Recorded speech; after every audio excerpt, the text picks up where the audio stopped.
Hey everyone, I'm Christelle. I started playing the Magic back in 2016.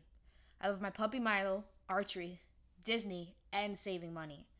I live life frugally so I can travel and have more for less. If there's a way to go to Disney for free, I'll find it.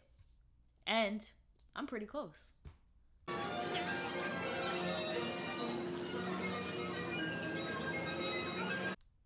First, we start with a plan. Okay, let me walk you through it. Please stand clear of the doors. Por favor, manténganse alejado de las puertas.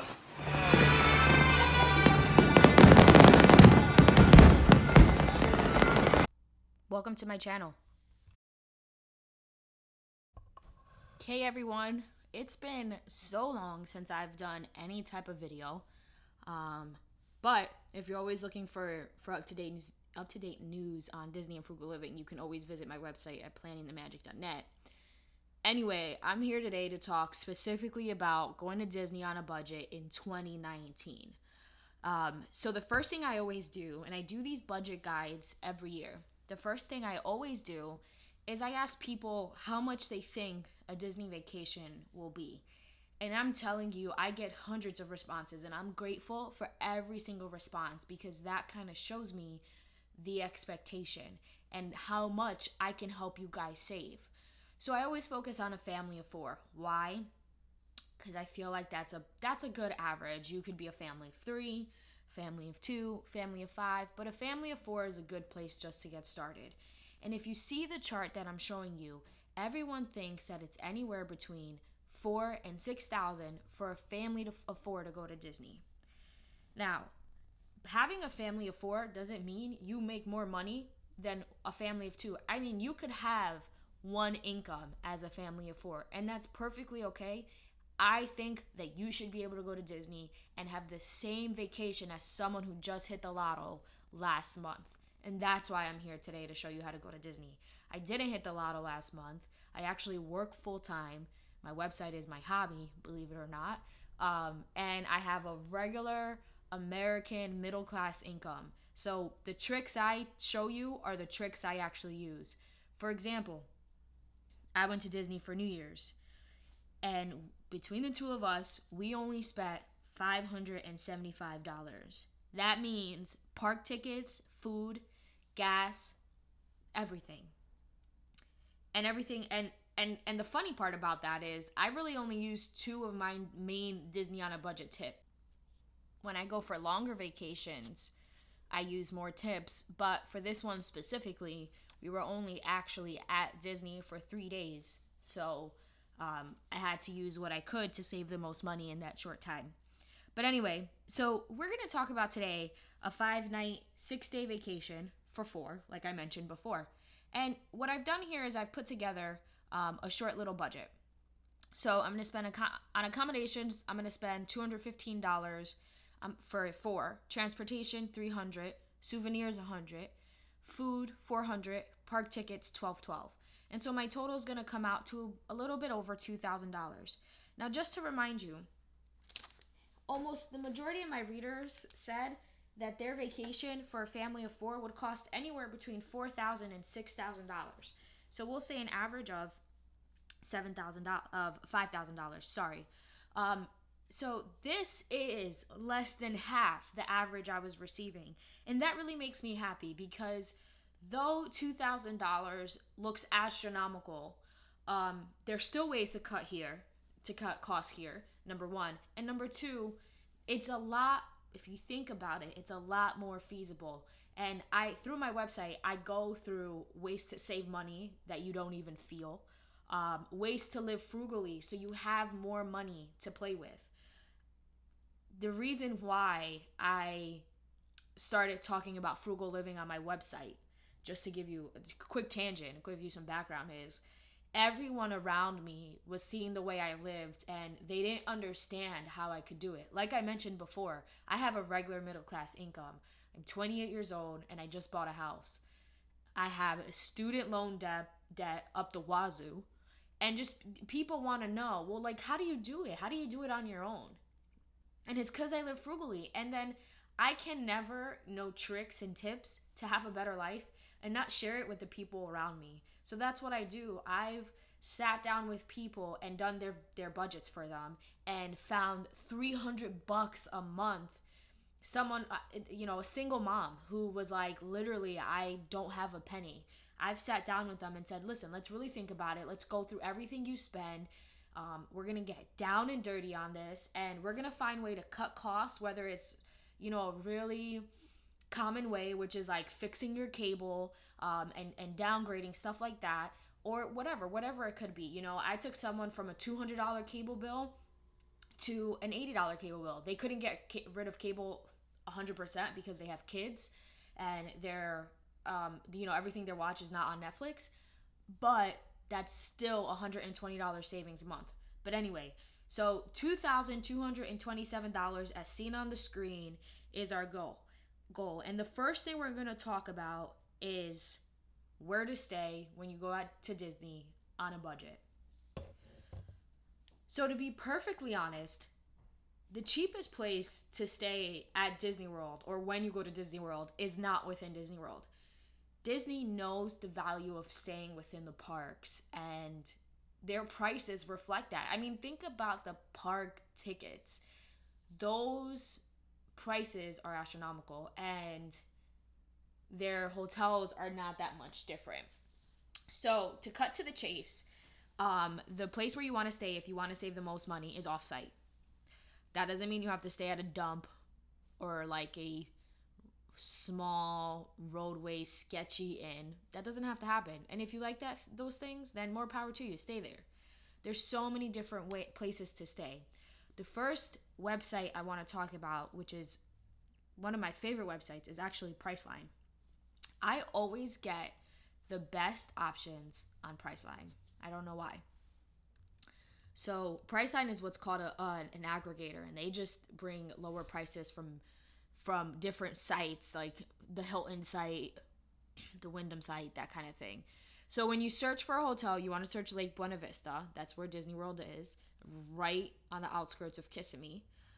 And we're going to put in some dates here. I think I'll go for May. I feel like that's a good time to go. And I'm going to do, like, we said 5 nights, 6 days. And we'll do that. We'll do one room because one room has 2 beds and it fits 4 people. Now, the trick here with finding 10% cash back, guys, sign up for Ebates. We'll talk about that a little later.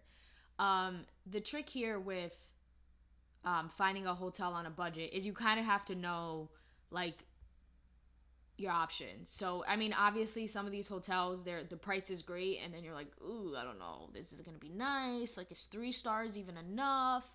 What does that even mean? Stuff like that. So I do have a post called, the best 10 budget hotels for Disney, and I've stayed at all of them because I try them out for you guys, and I rate them and I tell you what's good and what's bad about them.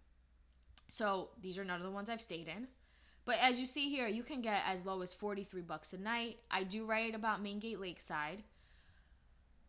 I write about Cerro Lago. So let's do Cerro Lago because I feel like this is a pretty popular one that's budget friendly, and it's pretty nice. My all-time favorite is Ramada Gateway, and the Red Lion Inn is pretty cool too. So Ramada Gateway is definitely my favorite, and that's like literally probably a mile away from the entrance to Disney. Red Lion is right next door. The only thing I will say about Red Lion is my room was kind of moist, so it was a little bit uncomfortable. So that's the only thing I'll say. So we're just gonna see how much the total is. So our goal is $215, so we have to try to make that happen, right? So while we let this roll, the next thing I want to talk about, so this is $269. So this is more, well, this is actually $314. It's more than our total. So what we would do here, and this is like a top secret tip that I'm giving you, and I'm hoping that since you've watched this video for so long, you're writing these notes down, and you're really going to appreciate this because I try to only save this for my Disney on a Budget ebook. Call the hotel. Realize that when you book a room through Priceline, now Cerro Lago has to pay Priceline because they gave them traffic. Usually you can save up to 20% on what you find online on like Priceline by just calling the hotel. I promise you this. The way I've learned this is a lot of companies will actually they'll advertise that. They'll say, if you next time you stay here, instead of booking through here, call us and we'll give you 20% off whatever price you find. And it's true. So 20% off of $269.40 is $215. So that puts us right at our budget. But there's ways to save more and stay in a better place, and that is Airbnb. So let's take a look at Airbnb and see what we can find. So I just want to remember our dates really quick. 5/17 to 5/22.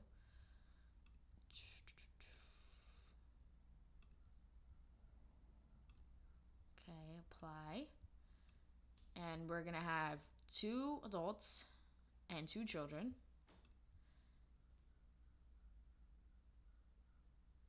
We're going to do homes. I love Airbnb. I have one booked for this May of 2019. Me and my family were going, there's like 7 of us. We're going down to DC for a couple of nights, and we literally rented out an entire townhouse. And it's amazing. We all get our own room and our own space. So it's going to be great. Okay. So here you have a few things. This one, this one fits 7 guests. So we're going to go by price.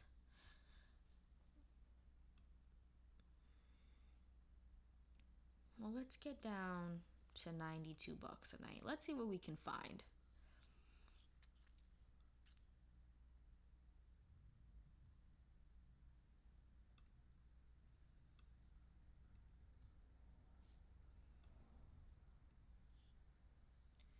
Okay, so it froze on me. That's fine.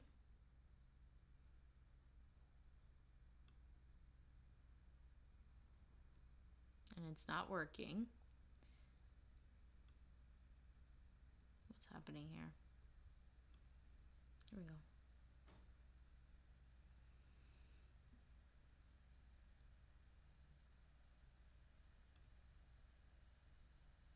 This one looks nice, but it's a $480 total.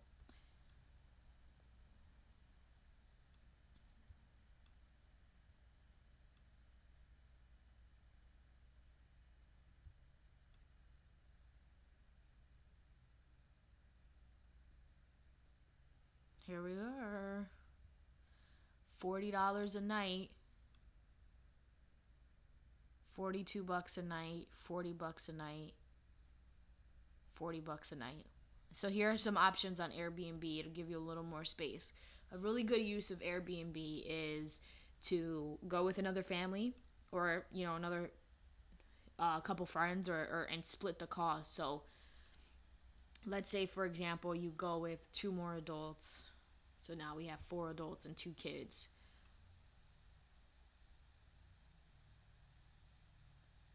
So now you have this whole condo, and you're splitting it between 2. So it's about 2 something, but you have an entire condo with a pool. That is just awesome. So those are 2 of your options. So the other one I wanted to talk about too is we talked about Main Gate Lakeside Resort.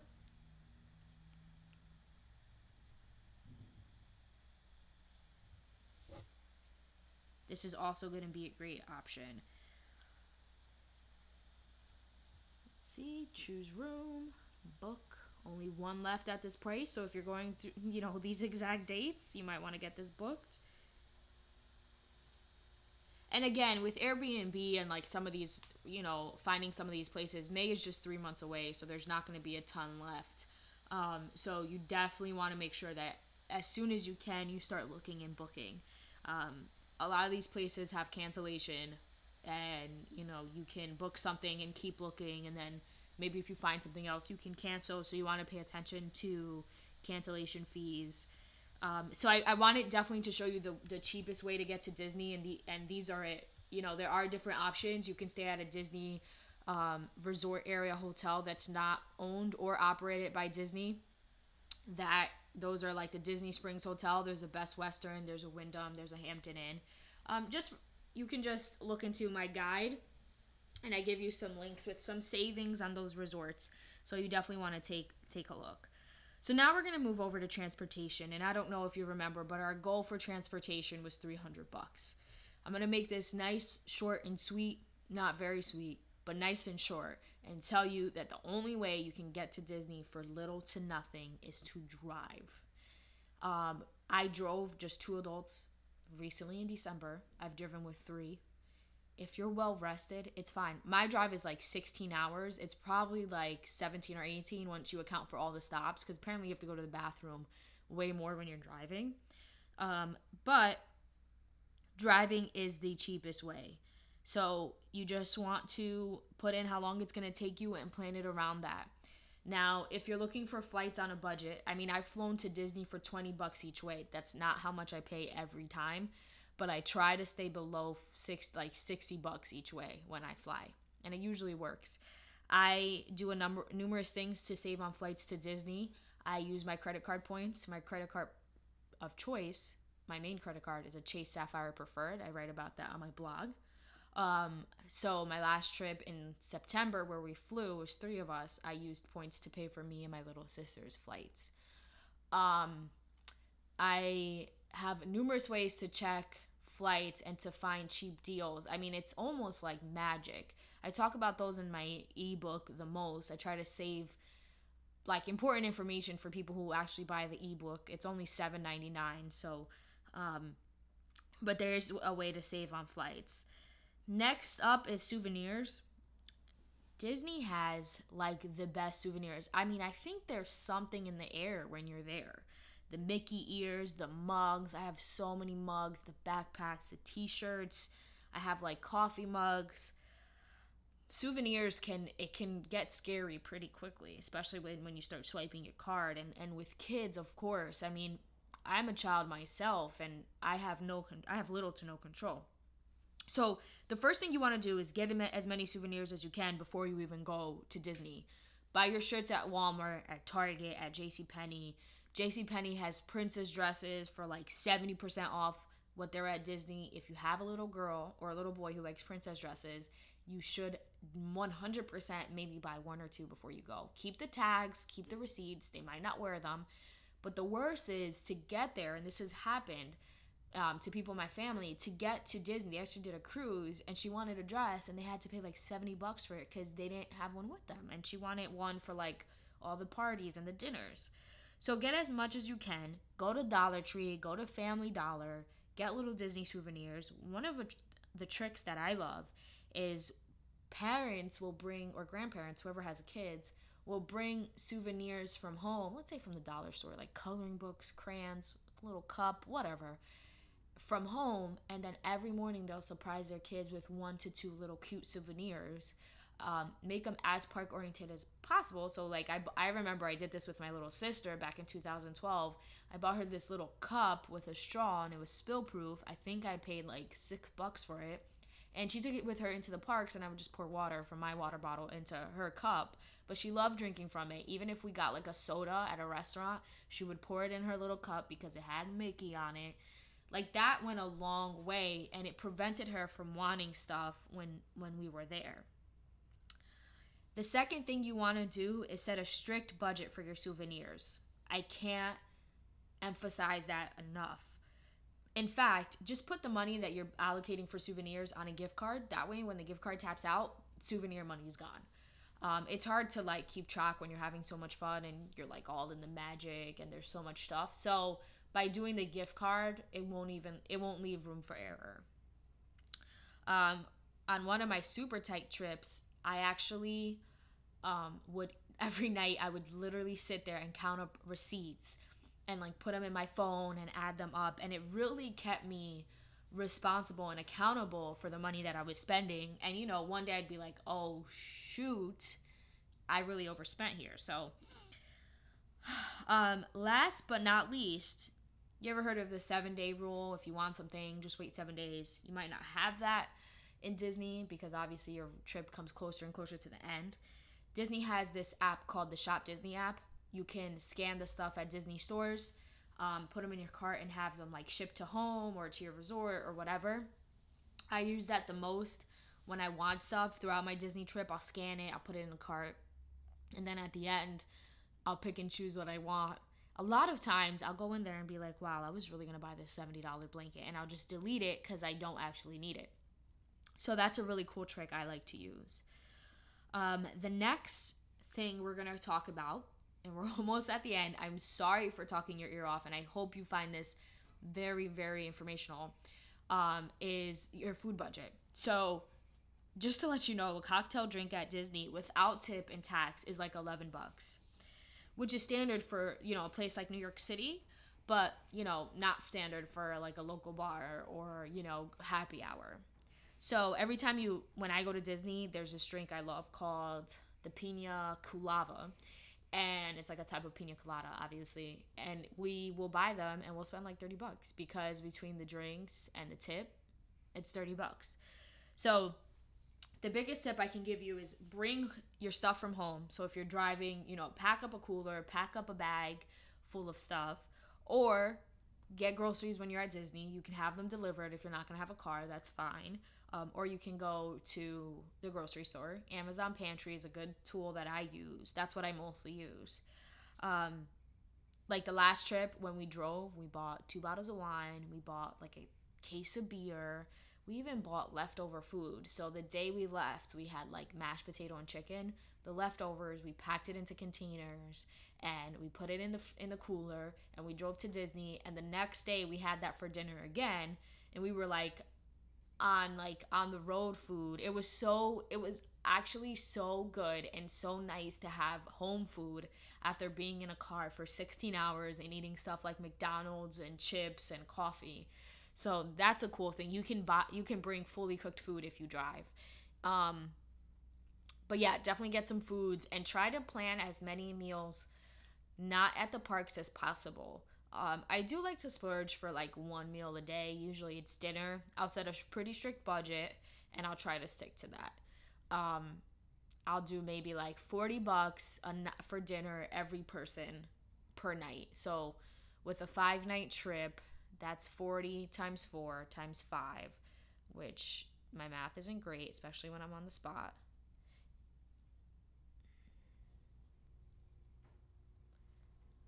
That's $800. So obviously that surpasses our very tight budget. So you want to find ways to cut that down. You can share meals. When you go to Disney, be careful what you order. A lot of things are shareable. Casey's Corner in Magic Kingdom has like a foot-long hot dog. You don't need to eat that by yourself, especially if you have a backpack full of snacks that you bought with you from your hotel or that you got from groceries or from home. Trust me, all these ways, and you could spend little to nothing. I have posts on how to eat for under $50 a day for a family of 4 every day. This is definitely possible. So park tickets, biggest ticketed item on our budget. It actually accounts for like a little more than half, honestly. Disney wants to make money, and they make a whole lot with me. And they can afford a whole bunch of technology to triple check tickets and make sure they're authentic. So my number one tip is to be careful. Don't buy them off street vendors. Don't try anything sketchy. And only buy what you know for sure that you're going to use. Buy a 2-day. You don't know if you're going to do 2 or 3. You don't know how the kids are going to react. Do 2-day. You can always add on. It doesn't cost more to add on. What it costs is to have 3 days and not actually use it. The best place to get your tickets is Park Savers. Use my promo code PTM2, PTM for Planning the Magic, and then 2, and you'll get yourself a discount. Don't tell anybody I told you, though. So, use Park Savers, get the biggest discount. It's very difficult to cut a lot of costs on cheap Disney tickets, and that's why it's so important to cut costs everywhere else. My final tip, and then I'm going to go into flights for like 2 minutes. My final tip is when I went to Disney for $575, I told you I used 2 tips, right?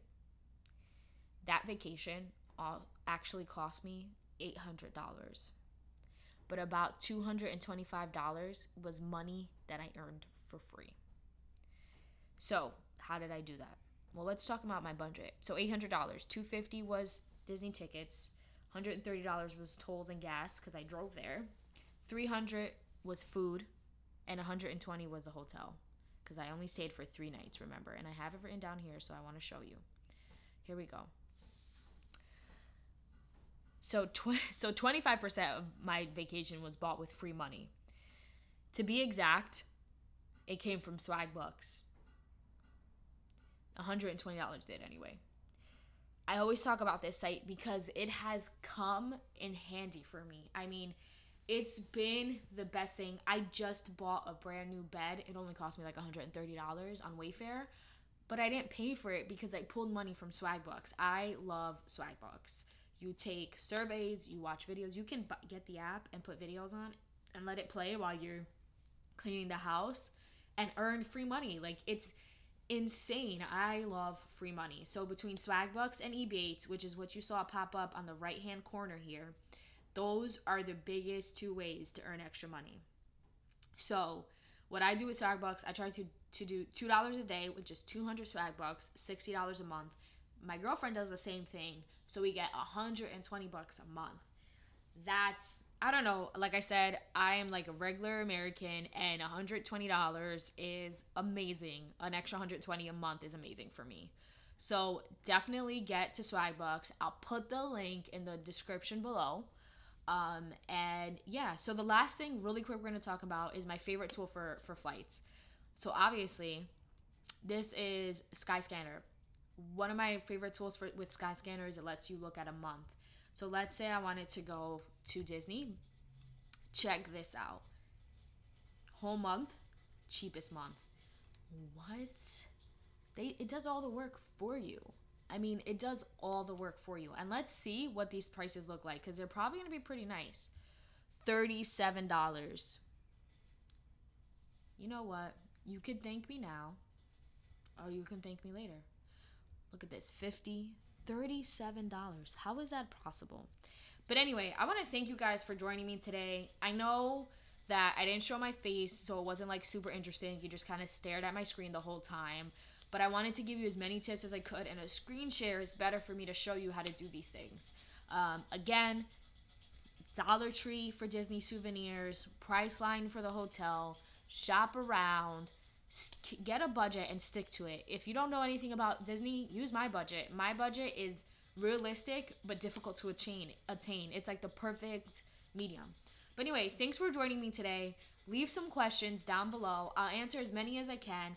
Check out the website, planningthemagic.net. Wow, planningthemagic.net. And I really look forward to doing another video. Hopefully I won't wait as long as I did for this one. Thanks, guys.